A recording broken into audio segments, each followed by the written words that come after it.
Hello guys, welcome to Pakistani real reaction. तो कैसे हैं आप सब? उम्मीद है आप सब बढ़िया होंगे। मेरा नाम है मुदस्सिर। मैं हूं बशीर। सो गाइस, आज की वीडियो काफ़ी ज़्यादा कमाल की होने लगी है। वीडियो का जो टाइटल वो है मॉडर्न वॉरफेयर में भारत को हराना हुआ नामुमकिन, इंडियाज मिलिट्री टेक्नोलॉजी। इस लेवल के मॉडर्न हथियार भारत के पास आज के समय में आ गए हैं कि भारत को हराना नामुमकिन हो गया। तो सारा इसके ऊपर जानेंगे, बाकी बातें करेंगे बाद में। काउंटडाउन करते हैं 3, 2, 1 एंड स्टार्ट। आज का वीडियो उन दर्शकों के लिए है जो भारत की ताकत, उसके आधुनिक हथियारों और भविष्य की युद्ध नीति के बारे में गहराई से जानना चाहते हैं।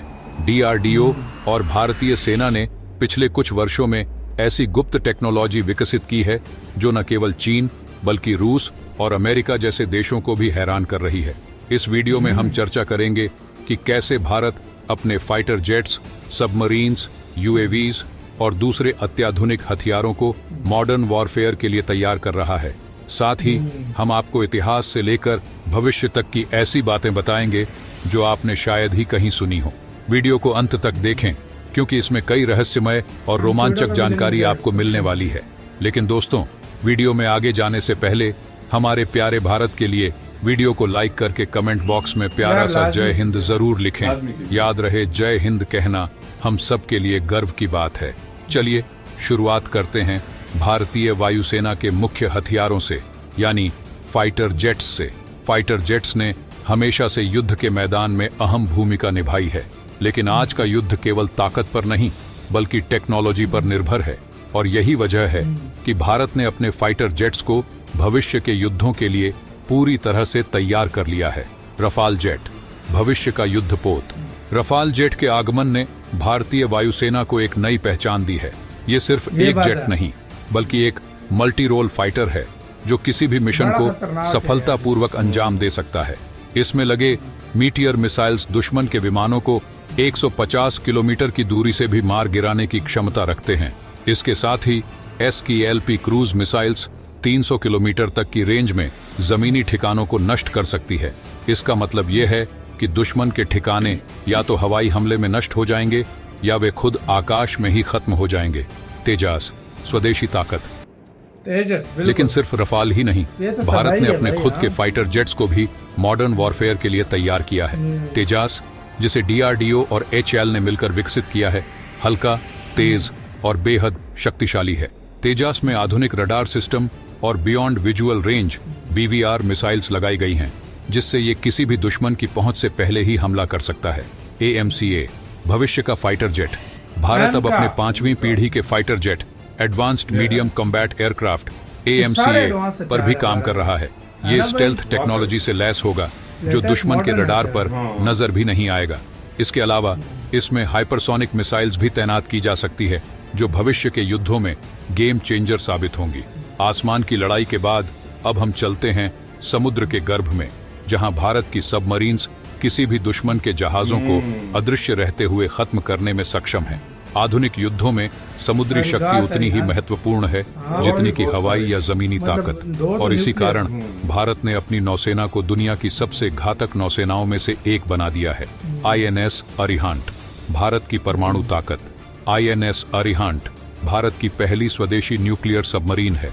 ये अंडर वाटर बैटलशिप की तरह है जो परमाणु हथियारों से लैस है और समुद्र के नीचे से ही दुश्मन पर हमला करने में सक्षम है। इसका मतलब है कि अगर किसी दुश्मन ने भारत पर हमला करने की सोची तो INS अरिहांट जैसी सबमरीन्स का जवाब इतना विनाशकारी होगा कि दुश्मन के पास वापसी का कोई रास्ता नहीं बचेगा। ये साइलेंट किलर है जो पूरी तरह से दुश्मन की जानकारी से बाहर रहता है और अचानक हमला करता है। INS कैलवरी, स्टेल्थ का खेल। इसके अलावा भारत के पास INS कैलवरी जैसी स्कॉर्पिन क्लास सबमरीन्स भी हैं, जिन्हें विशेष तौर पर स्टेल्थ और साइलेंट ऑपरेशन के लिए डिजाइन किया गया है। ये सबमरीन्स पानी के नीचे से दुश्मन के जहाजों पर हमला कर सकती है बिना किसी को भनक लगे। ये सबमरीन्स बेहद शांत हैं और दुश्मन के रडार से बचकर अपने मिशन को अंजाम देती है। अब बात करते हैं उस हथियार की जो भविष्य के युद्धों में सबसे बड़ा रोल निभाएगा, UAVs या ड्रोन्स। UAVs यानी अनमैन्ड एरियल व्हीकल्स ने आधुनिक युद्ध की पूरी परिभाषा ही बदल दी है। ये मशीनें बिना पायलट के दुश्मन के इलाके में जाकर न केवल जासूसी करती हैं बल्कि हमला भी कर सकती हैं। डीआरडीओ ने इस क्षेत्र में भी भारत को बेहद शक्तिशाली बना दिया है। रस्टम एआई डीआरडीओ द्वारा विकसित एक शक्तिशाली यूएवी है जो दुश्मन की सीमाओं में घुसकर खुफिया जानकारी इकट्ठा करने से लेकर सटीक हमला करने तक सब कुछ कर सकता है। ये ड्रोन लंबे समय तक हवा में रह सकता है और इसे सटीक गाइडेड मिसाइलों से लैस किया जा सकता है, जिससे यह किसी भी प्रकार की हवाई या जमीनी लड़ाई में महत्वपूर्ण भूमिका निभा सकता है। 2. ऑरा स्वायत्त युद्ध का भविष्य। सबसे दिलचस्प बात यह है कि भारत अब aura autonomous unmanned research aircraft पर काम कर रहा है, जो एक स्टेल्थ ड्रोन होगा। यह ड्रोन पूरी तरह से आर्टिफिशियल इंटेलिजेंस पर आधारित होगा और दुश्मन के ठिकानों पर बिना किसी मानव हस्तक्षेप के हमला कर सकेगा। इसकी स्पीड, सटीकता और स्टेल्थ तकनीक इसे भविष्य के युद्धों में भारत की सबसे खतरनाक हथियार प्रणाली बना देगी। अब आप सोच रहे होंगे कि इतना कुछ होने के बाद क्या भारत की सेना और भी एडवांस हो सकती है? तो इसका जवाब है हाँ। डीआरडीओ और भारतीय सेना अब लेजर वेपन्स, हाइपरसोनिक मिसाइल्स और डायरेक्टेड एनर्जी वेपन्स जैसी अत्याधुनिक टेक्नोलॉजी पर काम कर रही हैं। ये टेक्नोलॉजी आने वाले समय में युद्धों को पूरी तरह बदल देंगी। जरा सोचिए, अगर भारत के पास ऐसी मिसाइल हो जो 5000 किलोमीटर प्रति घंटे की रफ्तार से दुश्मन पर हमला करे, या ऐसे लेजर हथियार हों जो किसी भी मिसाइल या विमान को सेकंडों में नष्ट कर सके। ये कोई फिल्मी कहानी नहीं बल्कि भारत का भविष्य है। दोस्तों, आपने देखा कि कैसे भारत की तीनों सेनाएं, थल सेना, वायुसेना और नौसेना आधुनिक हथियारों और टेक्नोलॉजी से पूरी तरह तैयार हैं। इसी के साथ यार वीडियो खत्म। यार मॉडर्न वॉरफेयर में बहुत आगे चल। आपसे एक क्वेश्चन है, सीरियसली 5 उन वेपन्स का बताओ, 5 आपकी नजर में जो इंडिया के पास सबसे बेस्ट है। वैसे तो सारे हैं लेकिन सबसे बेस्ट है जिससे दुनिया डरती है। दुनिया डरती है। यार मैं अगर अपनी तरफ से बताऊं, सिर्फ 5 बताने, तो मैं अपनी तरफ से आपको बताऊं, एक मैं इसमें डालूंगा अग्नि। हाँ भाई, दूसरा मैं इसके अंदर भाई मतलब जो सबसे मतलब रीढ़ की हड्डी माने जाते हैं, मैं बताता हूँ। हाँ। एक अग्नि, अग्नि सीरीज कर लो, सीरीज में बता रहा हूँ। एक ब्रह्मोस को मैं नहीं निकाल सकता।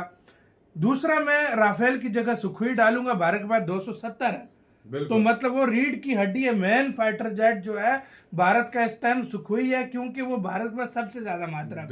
राफेल है 36 लेकिन वो उतनी मात्रा नहीं है भाई। हाँ, तो एक वो मैं डालूंगा। 3 हो गए भाई एयरक्राफ्ट कैरियर भारत के। बिल्कुल है, उनको तो भाई किसी का बाप भी नहीं रोक सकता। और मैं एक आखिरी जो मैं डालूंगा वो सबमरीन है भारत की, एटॉमिक। यार एयरक्राफ्ट और सबमरीन नहीं, सबमरीन एयरक्राफ्ट डाल दिया, सबमरीन ना डालें। उसके अलावा आप डालो। उसके अलावा 4 तो हो गए, 4 हो गए। और मेरे जहन में ये था। बिल्कुल हाँ भाई। हाँ। एक यार उसके अलावा अगर सबमरीन न डाले ना तो ये भारत के K4 सीरीज के मिसाइल जो है ना, ये जो समुद्री, वो भी सबमरीन से जो मारे जाते हैं, ये सबसे खतरनाक है। अन्य इसको तो कोई देख ही नहीं सकता। मॉडर्न वॉरफेयर में जो भारत है वो, और छठे में अगर कह दो जो अभी अनऑफिशियल है, किसी को पता नहीं है किया नहीं है, मैं काली को कहूंगा। काली मतलब वो है लेकिन अभी ऑफिशियल नहीं है ना, मैं ऑफिशियल की बात कर रहा हूँ। तो गाइस आपका क्या कहना है ना हथियार के ऊपर? अपनी राय बताना। अपना बहुत ज्यादा ख्याल रखना। तो है